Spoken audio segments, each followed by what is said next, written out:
আমাদের গ্রামের বহু পুরানো মন্দিরগুলো আজ তোমাদের সাথে আমি শেয়ার করব। নমস্কার বন্ধুরা, আমি সুস্মিতা আর আমার একটা নতুন ব্লগ ভিডিওতে তোমাদের সবাইকে ওয়েলকাম।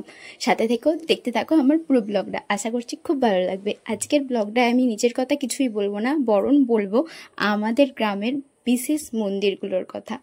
প্রথমেই চলে গিয়েছিলাম জলেশ্বর তলায়, এটা আমাদের দক্ষিণ পাড়ায় অবস্থিত। আর এটাকে জলেশ্বর তলাই আমরা বলে থাকি কারণ এখানে বাবা জলেশ্বর আছেন। আর এটা আমাদের দক্ষিণ পাড়ার দুর্গা মন্দির। বাবা জলেশ্বর যে কত যুগ, বহু বছর পুরানো, বহু যুগ পুরানো মন্দির এটা।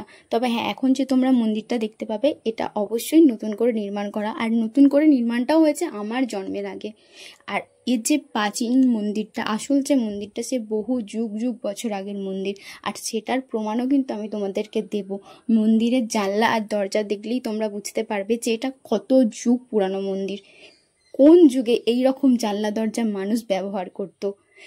কথিত আছে যে এই মন্দিরটা যখন প্রথম তৈরি হয় নাকি তখন অসুররা তৈরি করেছিল এক রাতের মধ্যে, যার জন্য জানলা দরজাটা কমপ্লিট করতে পারেনি। তবে এটা কতটা সত্যি কতটা মিথ্যে আমি জানি না, তবে তো এটা তো সত্যি যে এই পৃথিবীতে একটা অন্য যুগ ছিল। সেটা তোমরা এই মন্দিরের জানলা দরজা দেখলেই বুঝতে পারবে। আগে তো বাবাকে দর্শন করো। আর বাবা জলেশ্বরের যে আদি মূর্তি, যেটা আসল মূর্তি, সেটা কিন্তু আমি দেখিনি। শুধু আমি কেন, আমার পূর্বপুরুষরাও কেউ দেখেনি। এটা বহু যুগ আগের কথা।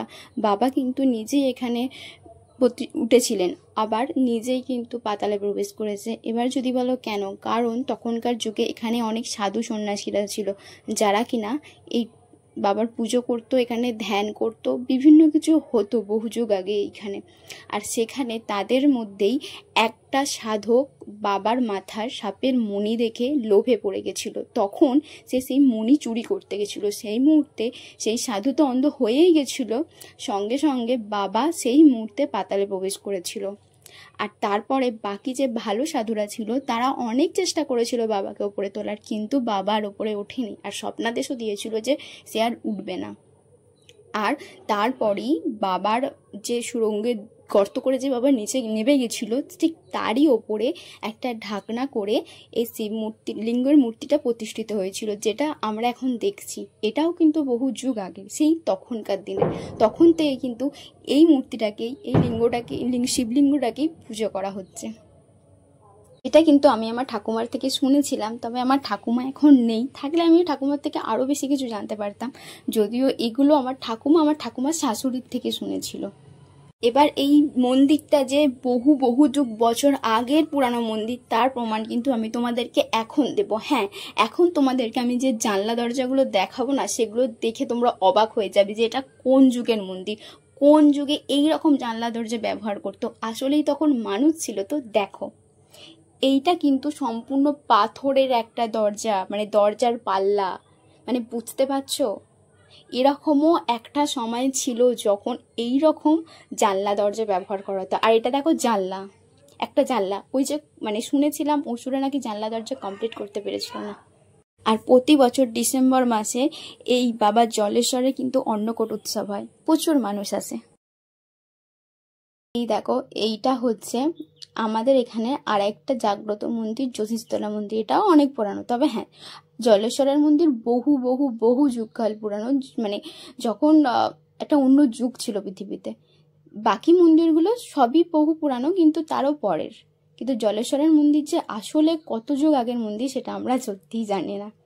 আর তারপরে এই যে মন্দিরটা দেখতে পাচ্ছ, এর আগে যে তোমাদেরকে একটা পুকুর দেখালাম এই মন্দিরটা আসার পথে, ওই ছোট্ট একটা পুকুর থেকেই কিন্তু এই দুটো মূর্তি পাওয়া গেছিল, একটা বাবা যোশী আর একটা মা শীতলা। আর এই মন্দিরেই কিন্তু এই প্রতিষ্ঠা করা হয়েছে। এটা ওই জলেশ্বর মন্দিরের একদম পাশেই এখানেতে প্রতিষ্ঠা করা হয়েছে। এটাও কিন্তু অনেক জাগ্রত এবং পুজো করা হয়। আর এর আগে যে তোমাদেরকে আমি জলেশ্বরের মন্দির দেখালাম, সেখানে কিন্তু অন্নকূট উৎসবও হয় আমাদের এখানে ডিসেম্বর মাসে, অনেক বড় করে।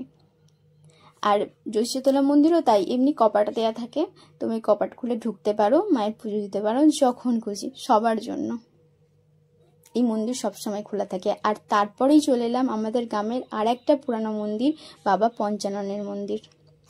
এটা কিন্তু জানো তো, কালকেই বাৎসরিক হয়েছে, আর আজকে তার অনুষ্ঠান হচ্ছে। তবে হ্যাঁ, অনুষ্ঠান তোমাদের সাথে শেয়ার করা হয়নি, কারণ আমি যাইনি, মানে অনুষ্ঠানে যাওয়া হয়নি আমার।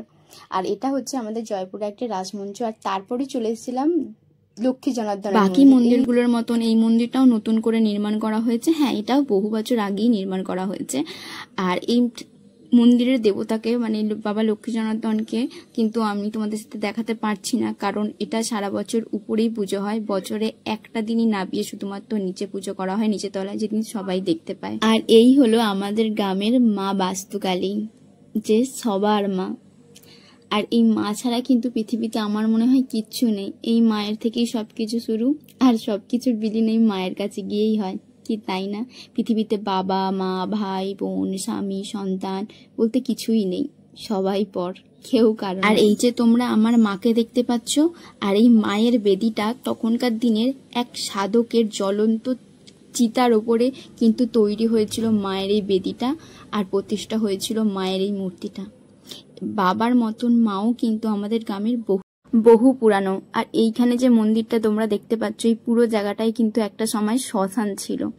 আর মায়ের মূর্তি প্রতিষ্ঠা হওয়ার পর থেকে এখানে আর মরা পড়ানো হয় না, আর এখানে আর শ্মশানও নেই। আর আমাদের জয়পুরে যত কালী পুজো হয় সবার আগে মায়ের পুজো হয়, পরে বাকি পুজো।